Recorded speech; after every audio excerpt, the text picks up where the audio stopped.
Hello and welcome to the show. This week's Tuner Thursday starts with, you've guessed it, it's a Ferrari. This one from King Blaze the 4th. In fact, this is Italian week. I didn't mean it to be. It was just the cars that were available that I went to get off the share front thing. All happened to be Italian. So yes, we have an Italian week for you. Starting with the Ferrari. Now the Testarossa, an interesting choice of car. It starts off in B class somewhere, so there's plenty of room for upgrades. And I was expecting that this could be quite fast. Reason being, in a fairly recent video I think it was superchargers versus turbochargers, I had a Ferrari Testarossa in A class. Admittedly, it wasn't massively well upgraded. It was upgraded for a specific purpose in A class, but it had some 700 horsepower and was very controllable with it. Not like this. This was me getting it wrong. Okay, that's not how you take a corner. In Long Beach, I think I may have brushed a curb. Either that or I try and put a bit too much power down. Yeah, that aside, the Testarossa that I had with 700 horsepower dealt with that 700 horsepower really well. It was much nicer to drive than I ever expected. So I was expecting decent things from this one. It is the most powerful car we have had on this series so far. 665 horsepower with 468 torque. Not quite as much torque as some vehicles, but it has got a sizable amount of power. On the weight front, it is a little bit heavier, 2,975 pounds, certainly heavier compared to some of the vehicles, but it's not terrible. It's a pretty good power to weight ratio. I'd say a fairly average, maybe a little bit higher power to weight ratio than some of the other vehicles that we have had. And straight line speed and acceleration are pretty good on this car. It's again hitting the 160 mile an hour mark down towards turn 1. In fact, I think it's a little bit faster than 160. I think it's getting to sort of 165 almost. And yeah, the acceleration down these short straights is pretty good. It's got plenty of power, and the cornering is also really rather good. A couple of things you have to be aware of. The first one is the sausage curbs. Now, there is a lot of power in this car. There is an awful lot of power in this car, and the track here is a lot of slow corners. The track that I was using with my Testarossa was the Catalunya one, which is perhaps got a few faster corners on. This is a lot sort of stop-start. And yes, with this much power and rear-wheel drive, you are going to spin the wheels, certainly if you bump a curb. The curves here are vicious. They chuck the cars around. If you bump a curb, it's going to go sideways. However, if you don't bump a curb, it's very well behaved. It's a very well behaved car. I think the only place I was short shifting on the way out of the roundabout, I was short shifting from first to second. There we go. I ran a curb, it got the car sideways, although that's a fairly nasty corner anyway. We've seen many a vehicle slide out of that turn. But yeah, out of the roundabout, I was short shifting from first to second, just to try and put as much power down as I possibly could, and to not waste any time spinning the rear wheels. The rest of the track, I had no issues. Absolutely no issues with the Testarossa. It was a lovely car to drive. The brakes were very good on the most part. I mean, you were going very quick into the braking zones. It wasn't the most phenomenal brakes I have had on a car, but they certainly got you stopped in a hurry. I think this was slightly earlier in my runs with the car. It was a little bit more sliding. Yeah, it would when pushed really, really hard, just let go at the rear end a little bit. But no, the Testarossa was a lovely car, very consistent car actually as well. In the lap times front, I thoroughly enjoyed driving it. It was as good as I expected. Up next, from a Nitro Sam, we've got a Fiat 500 Abarth, a crazy little contraption.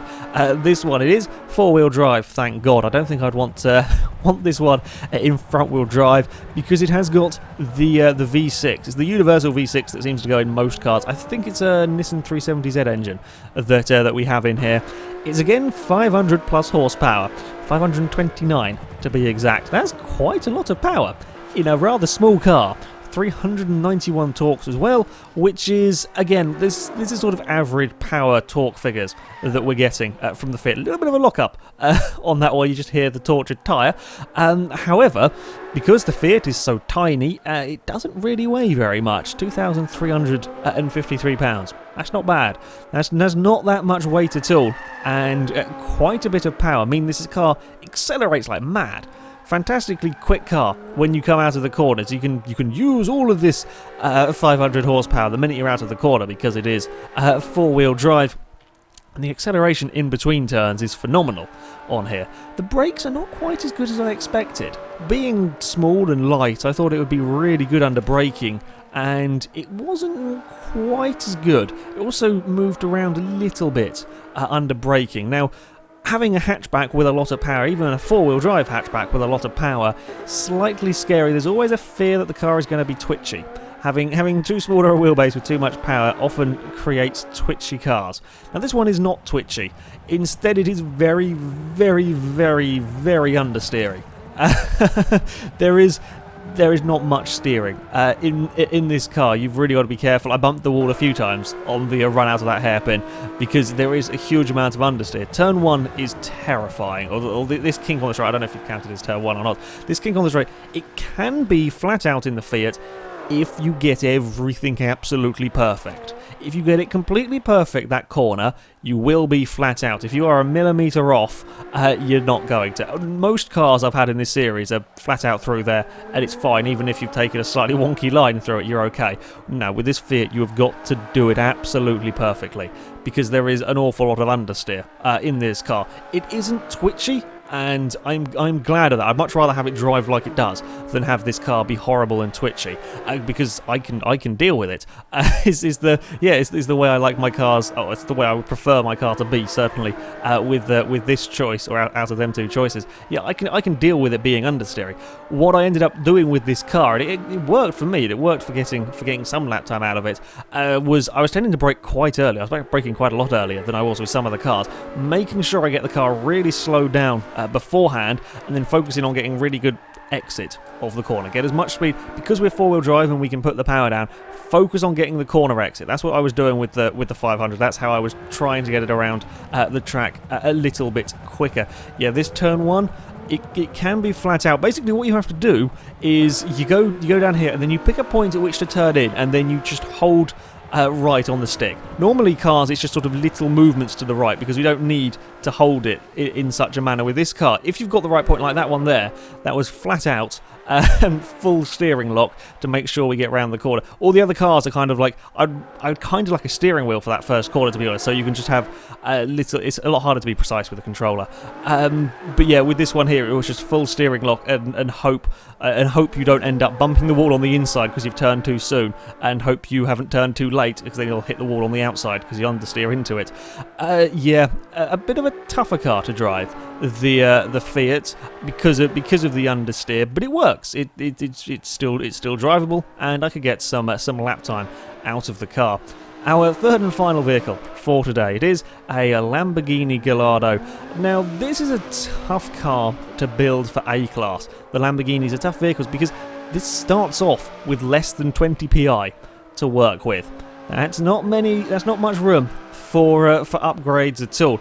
Now, this one in particular has been converted to rear-wheel drive, which will have given it a little bit more PI to play with, but it's still not going to be a huge amount. Yes, admittedly, the base car that you start with is quicker, but there's not very much room for upgrades. This, I very highly doubt, will have racing tyres. It'll probably have street or sport tyres, and that's about, maybe have some tyre widths and a couple of other things. I don't think it's got any engine upgrades on it at all. Yes, it still has 562 horsepower, just under 400 torques, but there's not very much room for upgrades on this car, and that can be a little bit of a problem with it. It does handle very nicely, not quite what I expected. I mean, of course, a normal big four-wheel drive Lamborghini, yes, you have a lot of grip because you're four-wheel drive. You have a lot of grip through the corners. But converting it to rear-wheel drive, you have the fear that you're going to ruin the balance of the car, it's going to be very slidey or something. That isn't the case with this car. It actually drives very, very nicely. It drives as well as the Testarossa, certainly. You can carry, admittedly, that time I got it a little bit wrong. That was my bad on that front. Yeah, it's a big, powerful car. Sliding is certainly possible with it, but if you're a little bit if you're not stupid, I should say, you don't have to be too careful with it, provided you're not really stupid with the Lambo. It doesn't slide around, it brakes very nicely. Yeah, it's an all-round nice car to drive. Again, it's another one that I didn't really expect it to drive as nicely as it did. I was really pushing the car, and you can. It was kind of, in many ways, quite a safe car. I was quite confident to keep pushing it and pushing it more and more in the braking zones. I wasn't worried about being flung at a wall. I wasn't worried about having a really big crash with this vehicle. There is a problem with it though, and it is a rather large one. See, this car, as I said, 562 horsepower, 398 torque. Now they have fairly similar figures to the power and torque figures to the Ferrari F50 that tops the table. The fastest F50 has around them sort of power. I think the Lamborghini here has maybe 20 more horsepower, 30 more torques than the Ferrari. The problem is the Lamborghini weighs 1,000 pounds more than the Ferrari. 1,000 pounds more this car has got to lug around the track. Now, straight line speed, this thing is still doing about 160 miles an hour into this big braking zone. It still gets up to 160 miles an hour into this corner. The problem is it's the acceleration out of the corners and in between when they got the sort of a shorter straight between the corners. The Lamborghini really struggles. At least that's what I am assuming it is, because the lap times. I was driving this car around thinking, oh, this is a really nice car to drive. This is going to set some good lap times, and it wasn't setting the lap times I thought it was. I'm assuming that's got to be what it is, because it brakes nicely, it handles nicely. I can carry good corner speed, or I feel like I'm carrying good corner speed with the vehicle, but the lap times aren't there. The lap times were just not there. So I'm making the assumption that it's just too heavy. You just don't have that same acceleration out of the corners. I mean, it's 1,300 pounds heavier than the Fiat 500, and it has 30 more horsepower and 7 more torques.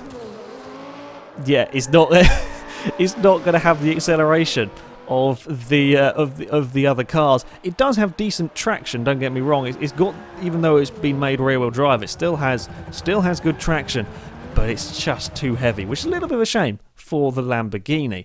On to the lap times, and the Ferrari Testarossa makes it 3 Ferraris in the top 4 as it sets a 124.429, just about beating out the Lotus 211. So the most powerful car just beats out the least powerful car in this one. That's a good lap time. I like the Testarossa. It was a nice car to drive, very consistent. I think my first flying lap I did a 24.9 with it, and they were all very, very consistent from that. I did find the Testarossa was quite wide. I bumped the wall a few times with that car. You may have seen a few scratches on it, but yeah, nice car, that one.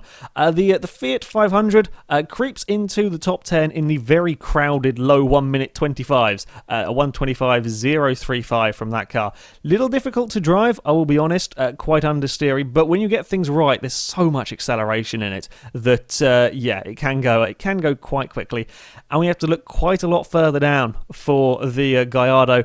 As I said, it felt like it was going a lot quicker. But it is a 126.439 for the Lambo.